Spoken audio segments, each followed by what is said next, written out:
Well, today is, how do I say? It's not a good day. It's a sad day in the world of pro wrestling. You may have heard what transpired with the passing of Jay Briscoe, one half of the tag team, the Briscoe brothers. It was revealed that he passed away today. Um, I'm going to hold off on the details about his tragic death during the news updates. That way we could understand it. But what right now, I really want to dedicate this episode to him. I mean, the Jay and his brother had some great, amazing matches. I mean, we see them put on performances, but outside the ring, hearing the stories about him, what a wonderful human being he is, he surely will be missed. So, Jay Briscoe, thank you for all those fun matches you've given us.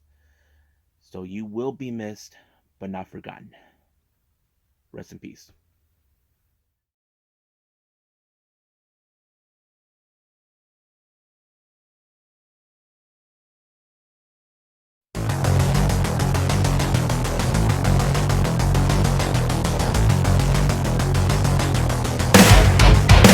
Are you ready?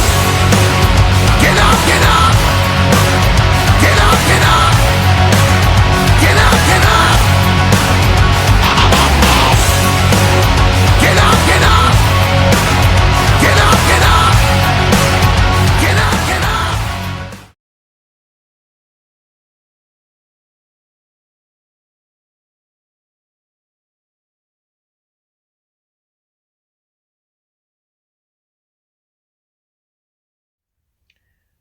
Welcome everybody to Deleted Wrestle Zone, all things that is pro wrestling with AEW, NXT, New Japan Pro Wrestling, Impact Wrestling, the National Wrestling Alliance, various promotions, wrestlers, matches, and championships. I am your host, Jay right here. So, let's begin with Ganbare Pro. As you know, this is the first show of 2023 for these guys. Their official show is called Adrenaline 2023. We do have the Spirit of Ganbare Pro Wrestling title on the line, so we're kind of excited. But as you know, I mentioned prior to this, I think it was around December, that they were going to do some amazing things starting this year. If you guys remember, I did mention Ganbare Pro are going to have the first ever tag team titles, which is something I felt like they needed. They're going to have a Ganbare Yoshi show, which is all the women, all the Yoshi wrestlers having their own show. And of course, we did have, of course, the Young Ganbare Cup. This is something new that I did not anticipate, but it's fun. So on this particular day, on that took place on the 5th of January at the Green Room Hall, I think that's what they call it. They started doing two matches of the of the Young Ganbare Cup. So let's get cracking with each match, and I say they're pretty good. Our first match is part of the Young Ganbare Cup 2023 match. Our first opponent is we have Munemetatsu Nakamura versus Yumehito Inamari, the former champion. I had a feeling this match was gonna go in fall favor with Inamari because he is a veteran. He seems like he's a veteran, but much like many veterans, when we see them face against the young boys, the less experienced wrestlers, they always put them in the Boston Crab to put them like kind of like teaching a lesson. But it kind of helped. So put um, Inamari in that position to put um, Nakamura to win the match in that submission. Now our next match we have Yuri taking on freelancer Riko Kawahara. So I thought it was a pretty good match. I'm a big fan of Riko Kawahara. Love what she can do in the ring. Not only because she dances, but she also knows how to do some good moves. Not to mention that finishing kick that she does every single time. I thought that was sweet, but that's how she picked up the win against Yuri. I know Yuri has wins here and there. I know from the very beginning when she first arrived in Ganbare Pro, she did not have the good track record, but she did pick up a good win against Arukaze. But now she has to face someone who has a bit more experience than her. But that's how it is. That sweet kick that she does, that Riko Kawahara does, always seals the deal. Now we continue with one more match with the Young Ganbare Cup. We have this time Kentaro Hachizu, who I've seen. He's from the promotion I mentioned a few times, PPP Tokyo. He takes on, what's his name? Kazuzaki.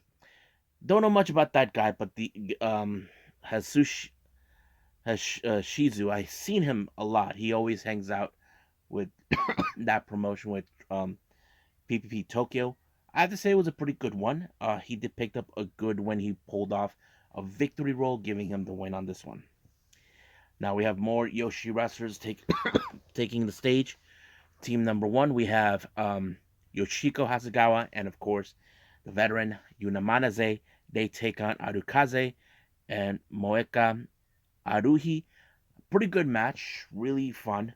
But in the end, it was, of course, Arukaze, who seems to have like a judo experience, put Hasegawa in an armbar that allowed her to pick up the win. Now, some of you may ask, how come they're throwing the Yoshi wrestlers in this if they're going to have their own show? Truth to be told, we don't know when will that happen, but it is going to happen. So I'll keep you guys apprised if any new information comes in for that. Our next match is an elimination match, 8-man tag team match. We have team number one, Soma Takoa, Kisuke Ishii, Sushiro Katsumata, and Hartley Jackson, the former champion.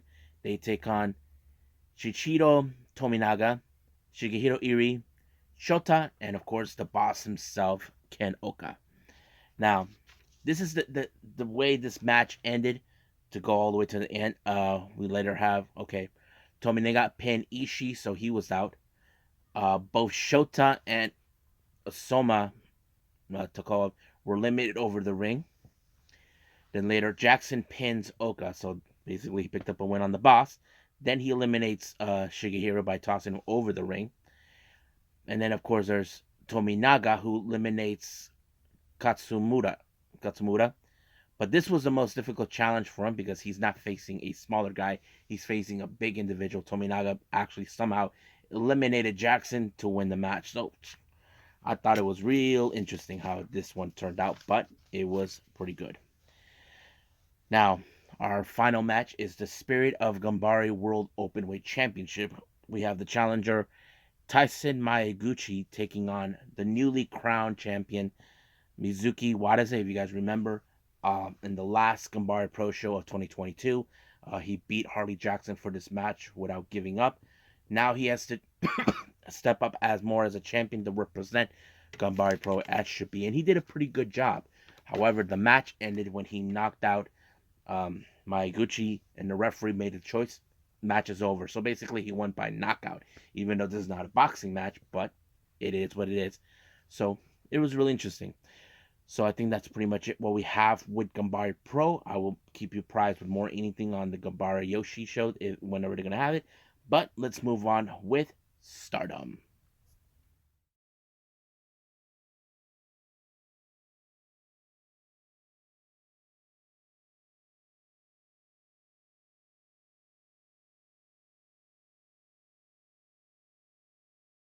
Okay, Stardom. We're now in day 5 of the first ever Triangle Derby, and they're in Osaka, Japan. I think this was on the 14th, recently this past weekend. Our first opening match is not a Triangle Derbies match. Is just a regular match, just a standard regular tag match. We have team number 1, Miyu Amasaki of Queen's Quest. She teams up with Cosmic Angels Waka Tsukiyama to take on star members Momokogo and Mayu Iwatani. So I'm going to presume that for, of course, Waka, that Yuko and Rina are occupied doing their freelance work as they normally would, and I'm going to presume that Hana couldn't make it due to other things that she had to take care of.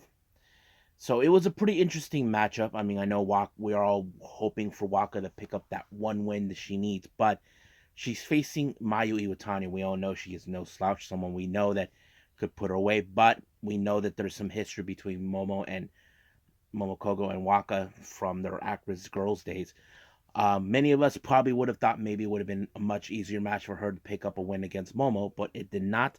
It ended with the Nectar Peach by Momokogo Ontawaka, giving her the win. So this was a sad thing, but hopefully she does pick up a win before the 3 months are off that she was given by Tam Nakano. Now, our next matches we are gonna review to talk about are matches involving the Triangle Derby. Now, don't mind the point system because we'll get to the end on that. Now, our first team, our first match, we have my him with C, consistent of Lady C of Queen's Quest, and of course the members of DDM, Micah and Himika. They take on Unique Glare, which is consistent of Diana's Ruka Umasaki, and of course members of Oda Tai, Ruka and Starlight Kid. I have to say they are throwing a big good impression, the three of them. I know that Ruka didn't like Umasaki from the start, but I think she feels that she's more reliable and a good personal friend of Starlight Kid. So that kind of sets out. But it was, of course, Ruka with the freezer bomb onto Lady C to pick up the win. Now, our next match, we got the members of Stars, most consistently with classmates, consistent of Saya Ida, Koguma, and Azuki, taking on none other than Club Venus, Mariah May, Saya Brookside, and of course, Mina Shirakawa. As you know, I mentioned before, Club Venus have been making a noise since they first started. Not to mention, this is the start of the Triangle Derby. I have to say it was a pretty good match. I know there are many people that are saying that maybe Club Venus is the fan favorite to win the entire tournament, but we still got a long way to go until the start of March. But it was, of course, in this particular match, we have Mariah May who applied a tombstone onto Saida, giving them the win. Now, our next match, we have the members of the Neo Stardom Army, consistent of 7-Up, with Yuna Mizumori, Yu, and Nanane Takahashi, taking on our current artist champions, Prominence, Kurumi Hirage, Suzuki, and Risa Serra. Now, this was, to me, was a bit more biased. Now, we know Prominence, they can absorb all the pain they want, but I have to say Neo Stardom Army put a run on their money from what I can tell. But it was Nanane Takahashi with a frog splash on Kurumi to pick up the win. So I don't know if Prominence were overconfident or they thought they were going to win this one. But either or, it was a pretty good match. Now, our next match. This one was a very interesting one. We have Odo Tai, consistent of Momo Watanabe, Natsuko Tora, and Saki Kashima, taking on Queen's Quest with Utami Ishida, Azumi, and Sayeda. Now, keep in mind, this is more of a preview for what's to come. Now, keep in mind, Sayeda did call out Momo Watanabe for her to challenge for the white belt to ensure she breaks the record. Now, Momo decides, she's going to beat the crap out of her, teach her a lesson, not to call her out. But I like to say if Kamitani was really that, if she really was really that dumb. But in this case, I have to say they were outsmarted once again by one of the most quickest pinners we know. We're talking about Saki Kashima with a Kikikashi onto Azumi. But I'm sure Momo's sending a direct message to Saya Kamitani. Don't ever mess with her again. So that's my presumption right there. Now, our next match, we got the members of God's Eye. I forgot what they call themselves as a trios. We have Mirai, Ami Suri, and Suri taking on Body Bombers from DDM, consistent of Tekla, Mai Sakurai, and Julia. Now, keep in mind, this is also another preview match until we get to the 4th. Until we get to February 4th. What was it? Never mind, till 21st of January, where, of course, we're going to see Mai Sakurai faces our current future of Stardom champion, Ami Suri. Sakurai is confident enough to believe that she will walk out as the victor. But we have seen how strong God's Eye have been for the last few months. They have been one of the strongest teams so far. But in the end, it was, of course, the matter of, resiliency and strength by Mirai to put Mai Sakurai in the mirror, giving them the win. So it was a pretty good one. Now, our main event, this was also an interesting one. We have Rebel X Enemy consistent of Maika Ozaki, Ram Kaicho, and Yumayuhiki taking on the Cosmic Angels, Saki, Natsupoi, and Tam Nakano. So this was, to me, one of the most interesting matches because we know that Tam has faced off both Michael Ozaki and Ram Kaicho back in New Blood 6. However, it turns out that Natsupoi does have some bit of a history with Michael Ozaki from some part of their past, but I have to say it took a lot of strength for Tam Nakano to apply the Tiger Suplex onto Michael Mizaki, and I thought, oh wow, pretty interesting. But they mentioned on their post match promos that they have 2 wins and 2 losses. Now I know the first loss was against Prominence, I believe, and I forgot who was the second loss. But we know they have a win against Lollipop from that Tam Nakano's triumphant return, but we'll see how that goes. I believe right now they have 4 points, so we'll be following along with Stardom, what they're going to do with the Triangle Derby. We still got a long way to go. And of course, we cannot forget we have this coming weekend, New Blood 6, and of course, no, yeah, New Blood 7, and of course, the Stardom Awards. So stay tuned for that. So right now, let's just move on with AEW Dark.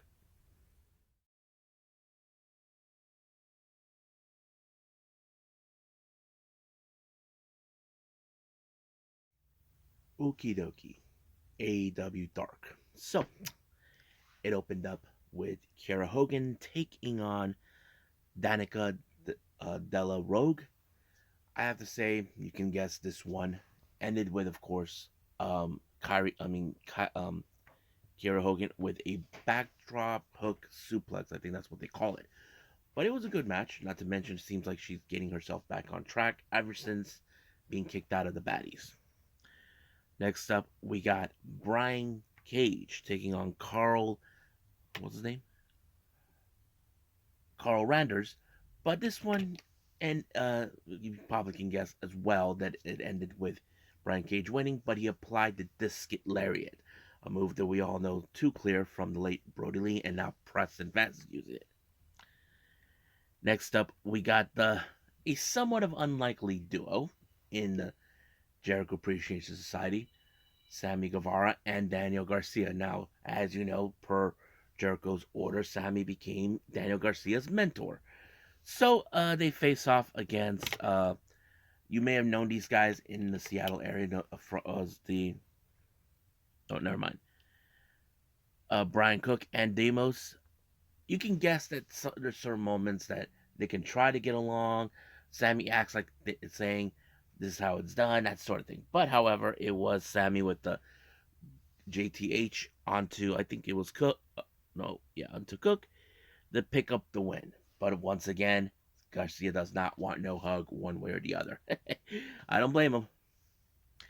Next up, we got Action Andretti. You can still see the little burn scar he still has. He faces Ari Davari. Now, once again, with Ari Davari, we have seen what kind of schemer he can be. He tries to buy his way through to ensure he picks up the win, but you think Action Andretti was going to fall for that? No. So he played him like a possum. So basically, he beat him completely with the shooting star press, the same move that he did onto Jericho. So it looks more like he's going on a good roll. Next up, we got Powerhouse Hobbs versus Jaden. Now you can guess this one ended real nicely with I thought he was going to finish with a power bomb with the spot buster. No, he did not. So he did some other move instead. Excuse me. And he picked up the win by pinfall. Next up, we got Matt Menard and Angelo Parker of the JSA. They take on guys. If you guys are from the Seattle area, you may have seen these guys. Well, they didn't announce them as their team, but you may know them as Midnight Heat, Eddie Pearl and Ricky Gibson. But this one went right away. The Parker and Menard went straight to Pearl and Gibson. They picked up the win with a double DDT as always. In our main event, we have the Butcher and the Blade taking on the Blackpool Combat Club, Wheeler and Claudio. Now, if you guys remember on Dark Elevation, they were in a match where um they neither team won in the three-way tag match with Top Flight, but I have to say this is more continuation. But you can guess that this match was going to end completely in a sense where we see Black Blackpool Combat Club picking up the slack, but it was the Rocket Launch Jones that did the job onto Blade thanks to Wheeler Yuta. 1, 2, 3, it was over. Pretty good matches. Um, but yeah, so we'll just leave it as that. So let's move on to our final review, and that is NXT.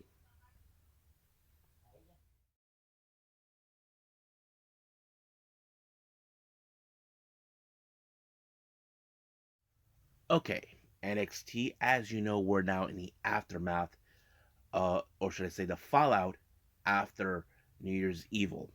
Now it opened up with Trick Williams and Carmelo Hayes, who are in fact facing off against Axiom and Apollo Crews. Now keep in mind, if you guys remember, um, Apollo Crews lost to, of course, to Carmelo Hayes, and of course Trick lost to Axiom. But now it's like they're Axiom and Hayes are trying to uh, teach a lesson to Cruz and Axiom, but it did not work. I have to say the cohesiveness between Cruz and Apollo was pretty interesting, despite they haven't teamed up before. But it does put out a good sense. But when you thought in the last moment that Mello had everything under his control, where he says, "I don't miss," well, it got countered by Cruz, and he actually picked up a good win by making a pinfall onto him. So basically, that was the biggest shocker in Hayes' life. I'm sure he's going to be livid on this one. Now, we saw last week as well, Tony D did not pick up the win against Diject. Now, we see both Tony D and Stacks in the same bridge where we saw their former fallen member, what's his name, Two Dimes, who we all remember turned his back on his fat, was executed. But however, Stacks had that same mentality, but however, Tony D had a different idea.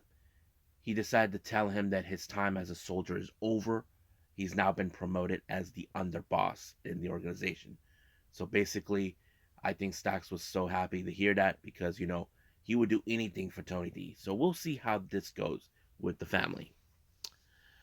Now, we do get a very interesting interview with Tiffany Stratton. Now, since her return to NXT, we thought exactly what she's going to do. It's all about her. However, it appears that many of the locker room, the women's locker room, are not happy for her comments. Basically, her own locker room was hijacked by Indy Hartwell, so that's kind of interesting. So even Indy Hartwell did not like that. I mean, Tiffany did not like that. So we'll see a match with them. But I believe that's going to happen next week. Now we do get a promo with none other than Toxic Attraction. As you know, that little controversial win that took place last week in the women's battle royale. We weren't 100% sure how this is going to be. However, Lyra Valkyrie comes out, saying that if it wasn't for Cora Jade, maybe Toxic Attraction wouldn't be in this mess. But of course, a beatdown had to take place until Roxanne Perez shows up, saves the day. Now, I have to say the Creed brothers have been so, how to say, out of their minds, trying to bring out this mentality, all of this. But Ivy now, who's being the sister in the family, is more like put these two brothers in straight. She wants them to stop bickering, stop being these guys that they're not known for. Basically, they want them to be the same Creed brothers that we all know. Of course, Brutus and Julius realize she's right. So basically, it took this long for finally Ivan now to step up, tell them to stop acting this way and be this way. Now, Our next match is a very interesting one. We have Alba Fire versus Soruka. Now, we don't know what's going on with Alba Fire. Last week, she acted kind of really strange with Soruka. Now, the obvious thing in the storytelling, how it tells, does this have something to do with Isla Dawn? Now, Alba Fire believes in herself that she's finished with Isla Dawn, but obvious question is it really over? You know, we've seen storytellings where, okay, we think it's over, but they tell a different storyline that are taking a different direction. I think that's one of the things that kind of tells us. But it seems like it is because the way it goes, we did see Isla Dawn show up out of the blue, but Soruka applied the Soul Snatcher onto Alba Fire to pick up a win. I think this is a major upset. But I think there was some things that the commentators did made a point. Did that miss that Aladon spit into Alba Fire had any purpose to it? We've seen this kind of thing before. It happened with Julia Hart in AEW. Remember, uh, Black Mal. I mean, uh, Malachi Black did that to Julia Hart. It's almost like we're saying the same story, but in different contexts where they're taking it. So we'll see because Aladon did say that there's something more about Alba Fire that she's not letting on to herself. Like maybe there's more about her that needs to let out about her. So we'll find out soon enough. Now, as you know, the NXT UK roster was disbanded. However, we're seeing those members making their way to NXT. One of them is Stevie Turner. Now, Stevie Turner, on the other hand, it analyzed the women's Rumble match that took place last week. Talk about, let's see, how certain things happen, like what is Kiana James and Fallon Henley doing, what Rock Valentina Feroz and Electra Lopez, all of it. But it seems like she is going to participate in the women's rumble taking place later on this month. So that is something we are going to see. So she said that she might participate. Now, because of the controversial win that took place at New Year's Eve with Grayson Waller and Braun Breaker, forgot his name, Joseph Vick decided to have a little chat with these two men individually. First was none other than the arrogant Aussie himself, Grayson Waller. He claims that he should have won that match. He had Braun Breaker right where he wanted. However, he felt that this match should have ended with him, but it didn't because of the ring ropes. So he's confident enough to believe that he will walk out as the new champion at Vengeance Day next month. Now I'm going to skip ahead for the interview. Now, what does Braun Breaker think of it? Well, he did have that same thing where, of course, he thought that he was done for and all this and that. But like any other, he wasn't satisfied with the win when the rope broke again. So that kind of sets the whole thing down. It tells us, you know, uh, he wants a definitive winner, and he's not afraid of it. Now, he knows that with Grayson Waller talks trash every single time. So we'll see about Vengeance Day. Will we have a different outcome, or will Grayson Waller finally become the NXT champion like he's saying? He claims that he's there to save the NXT from him. Well, we'll see about that. Now, our next match is a tag team match. This is a rivalry that took place months ago. We have Josh Briggs and Brooks Jensen taking on the Gallows Boys, Wolfgang and Mark Coffey. Now, keep in mind, the Gallows Boys were suspended after they knocked out an official. So, this was a plain old fight, but this time it was where Gallows were trying to take this under their favor. They put Brooks Jensen through a concrete, like he wasn't even moving. Fallon Henley went to check up on him, so it did Kiana James. But however, it did not do any justice for Briggs. Now he knows that he lost, but this is not like the one of the things. But of course, Fallon Henley once again is getting on Brooks Jensen's business about him and Kiana James. But it seems like they kind of later on they did bury the hatchet, that sort of thing, because Brooks made a good valid point. She's not after the bar. Then what is it that she wants? So it was more like she has to realize what else does she want. Well, we'll see what happens, but this is not the end with Gallus at all. Now, in recent time, we have seen this viral guy putting videos out. We don't know who this guy is. While Duke Hudson was in fact being giving they held her prep for her big match against Valentina Feroz. Apparently, Professor Chase found got the video where he said something, and he did not like it. So Duke is trying to divert the attention straight to Thea, like saying, "Look, she has a big match coming up. We need to focus on that." And of course, that's what had happened. So she faces Valentina Feroz. But in this case, this match was like, okay, it was pretty good. But out of the blue, we see Elektra Lopez now. She seems like she has an interest in Valentina Feroz. She even passed the brass knuckles. It failed, but it was Dale Hill who picked up the win by using that move, kind of like not a neck breaker, but something different. But it was interesting, giving her a very big win for her. Now, if you guys remember, Mello Hayes and Trick Williams tried to mock Axiom and Cruz at the diner, but now Cruz can mock him. Ask himself this question: did he really thought he was going to win? Did he saw the foreseeable future that he was going to win against him? No. So Cruz, on the other hand, he looks like he was happy that whatever he thought he was trying to get insight about Cruz did not work. Now, after the match with Thea Hale, Elektra Lopez gave a little pep talk with Valentina Feroz. I think this is where, of course, Valentina Feroz may have to align herself with Elektra Lopez at some point. Now, the New Day come out with their little promo. Originally, there was supposed to be like a funeral thing taking place. I did find out about this on social media. However, it was cut because of what happened to Jay Briscoe. New Day decided to go out saying they're done with Pretty Deadly and all this and that. However, Pretty Deadly feel like they're not done yet. But all of a sudden, here comes the Gallows Boys. We all know what they want. They want the NXT tag team titles. That is something that is still under their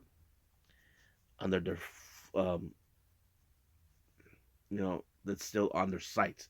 However, you know for a fact that Pretty Deadly will not let this happen. Will not let guys like the Gallows Boys try to take something that belongs to them. But the Gallows Boys, they're trying to get back on top, which is and it ended with a brawl between all three teams. So this is going to be a very interesting thing going on in the tag team division.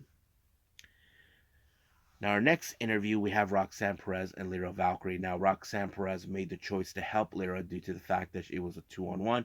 Even though Lyra didn't feel like she needed help, but she felt that thank God for Roxanne for doing the right thing. But also they had to focus on their match against Toxic Attraction. However, they were interrupted by Big Body Javi saying that his Christmas song is a big hit. You probably guess what the hell is he talking about. Well, we don't know. However, he shows up trying to do his little concert, and all of a sudden he was interrupted by none other the big strong boy Tyler Bate. And of course, that was pretty good. And I think Big Body Javi did not expected that until Tyler Bate put him in the Tiger Driver, and it was done right from there. Now, our main event is Lyra Valkyrie versus Roxanne Perez. Roxanne Perez versus the Toxic Attraction. I thought this match was pretty good. It was like, I think Roxanne and Lyra did coexist well, but at some point we did see Cora Jade shows up out of the blue. As soon as, because Toxic Attraction did a good job trying to separate both women to keep them in one corner, but Cora Jade shows up. But as soon as that was done, Lyra Valkyrie tries to deal with her. Keep in mind, Cora Jade will not forgive Lyra for throwing her out as the first person to be eliminated at the Rumble match. But Roxanne Perez, on the other hand, went on her own to deal with Toxic Attraction and, of course, The moment happened, there was a miss fired by Jay-Z Jane to Gigi. It cost them the match when Roxanne applied the pop rocks to Gigi, and it was over right from there. But the obvious question is this: how this is going to end at Vengeance Day? Will Roxanne overcome this? In the process, will Toxic Attraction break up? Well, we'll see what that happens. All we got to do is wait till Vengeance Day. So I think that's pretty much it. So let's move on with news updates.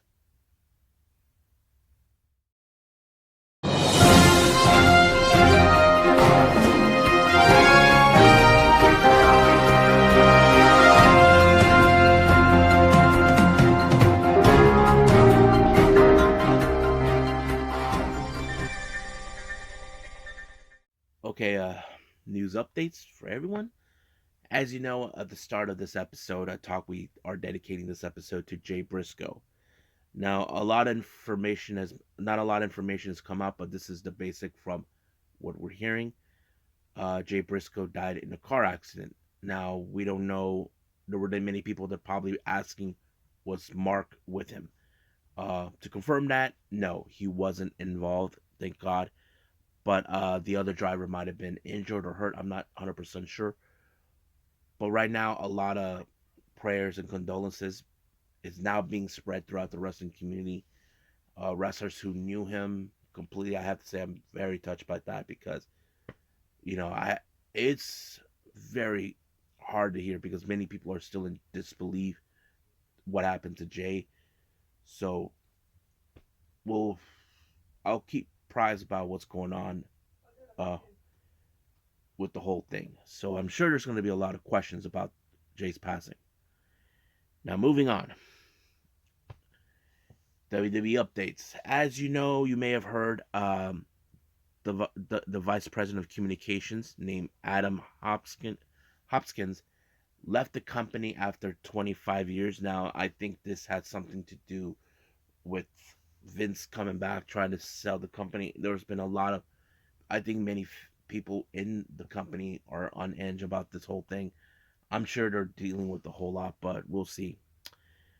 Now, more information is coming out about this one was coming from uh, from I forgot who reported this one. Uh, SEC filings on that no longer Vince is no longer required to have any stockholders approach for major WWE decisions. So, what does that mean? Does that mean that Vince cannot say a thing about, can't do, or make suggestions with the company? We don't know, but we know he's trying to get back into that. So we'll see what happens. Now, this is a much interesting development. Now, if you guys remember, about a few years back, we did see that WWE purchased Evolve. They had a partnership with Progress Wrestling, ICW from Scotland, I think. Forgot what other places, but it appears that they're discontinuing the independent contact. So we don't know if that what that exactly means, but I'm sure that many fans who are just pro wrestling fans in general felt that they're done, that they can do whatever they want. I know they had their sights set on wrestlers like that. We know they tried to purchase them, like Evolved. But I don't know. It's kind of interesting that they're cutting that off.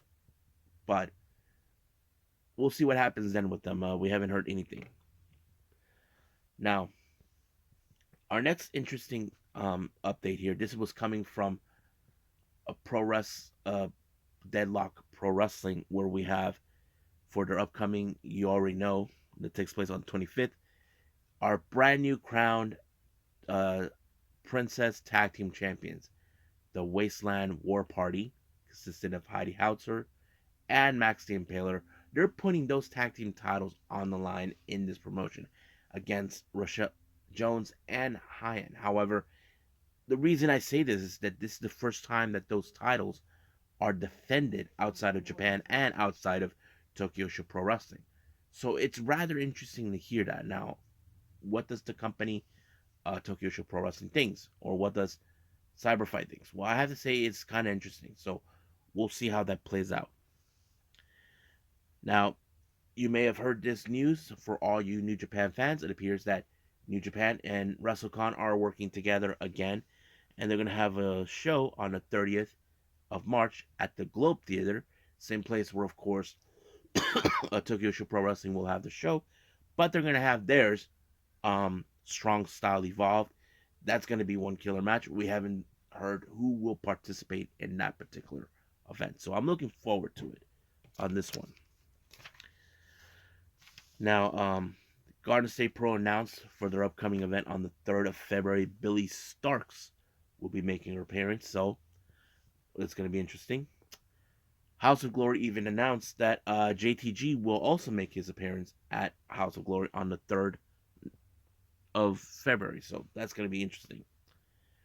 If you guys remember, Wrestling Revolver announced for a night at the Moxbury, the Speedball Open invite.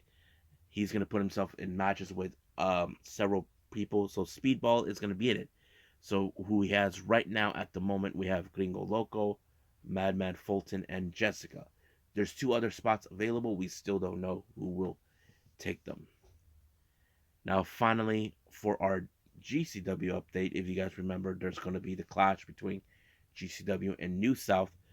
Billy Starks, who will be representing GCW, will be facing against Kenzie Page, who represents New South. So that's going to be one heck of a match. So we'll see how that plays out. I'm excited for certain things in the news updates that I talked about, like upcoming events. Those are like always excited to hear about. So for now, I'll just end it right here and just call it a day. All right. Hope everybody enjoys this episode. As I said this before, I dedicate this episode to Jay Briscoe. Total shocker, as you all know. I think I'm still shocked. I mean, right now we're still determining certain things. Like, for example, we know that the Briscoes, well, they are the Ring of Honor and, of course, the House of Glory tag team titles. It's still unclear how many titles they obtain, but I'm going to presume that they may have to vacant them, that Mark Briscoe may have to vacant them due to the passing of Jay Briscoe, which is hard. But I will keep apprised to any information about Jay Briscoe, of anything that's happening. I know a lot of fans are, and of course, many wrestlers who knew Jay or those who didn't but they know about him are giving their condolences to him. For our next episode, we know we're going to have AEW Dynamite. I haven't decided what else is going to be in it, but I'll keep you guys apprised of that as well. So for now, I'll see you guys in the next DWZ time. Same DWZ channel. I must bid all of you adieu. So, goodbye. And have a nice day.